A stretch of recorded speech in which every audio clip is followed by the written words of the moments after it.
अंशों में काफी कुछ है, मतलब पृथ्वी की बनावट, इसकी प्रक्रियाएं, मानवीय गतिविधियां, सब कुछ। बिल्कुल। तो आज कोशिश रहेगी कि इस जटिल और कह सकते हैं खूबसूरत घर को थोड़ा बेहतर जाने। इसकी बनावट कैसी है, मुख्य चीजें क्या हैं और वो कौन सी ताकतें हैं जो इसे लगातार बदल रही हैं। हाँ, अक्षांश देशांतर से शुरू करके पहाड़, महासागर, वायुमंडल, सब पर बात करेंगे। और ये भी समझने की कोशिश करेंगे कि ये सब आपस में जुड़े कैसे हैं, क्योंकि मिलकर ही तो ये पूरी कहानी बनती है। सही कहा।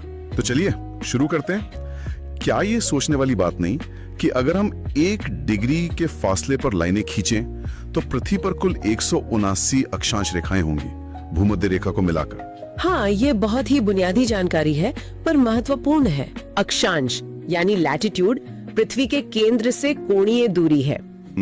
भूमध्य रेखा 0 डिग्री पर है, जो उत्तरी और दक्षिणी गोलार्ध को अलग करती है। ये ग्रेट सर्कल है, सबसे लंबा, और दिलचस्प बात यह है कि इसका करीब 78.7% हिस्सा पानी से गुजरता है। अच्छा। सिर्फ 21.3% ही जमीन पर। जी।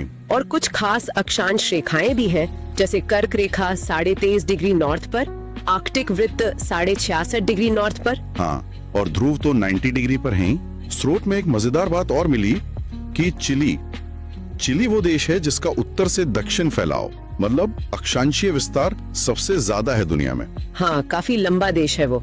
इसी तरह देशांतर या लॉन्गिट्यूड वो खड़ी रेखाएं हैं जो ध्रुवों को मिलाती हैं।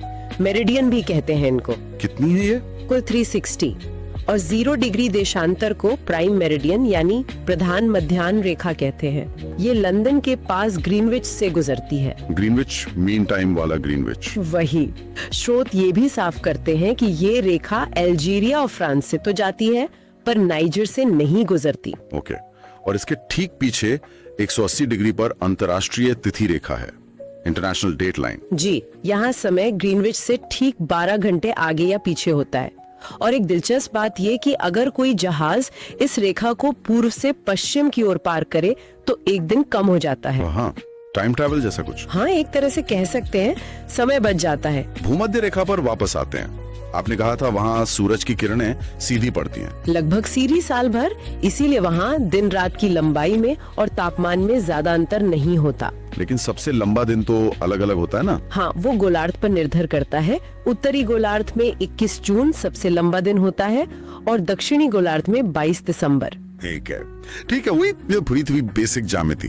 अब जरा इसके बनने की कहानी पर आते हैं। पृथ्वी बनी कैसे? स्रोत में कुछ पुराने सिद्धांतों का जिक्र है। हाँ, वो ऐतिहासिक नजरिए हैं। Can't, Laplace, chamber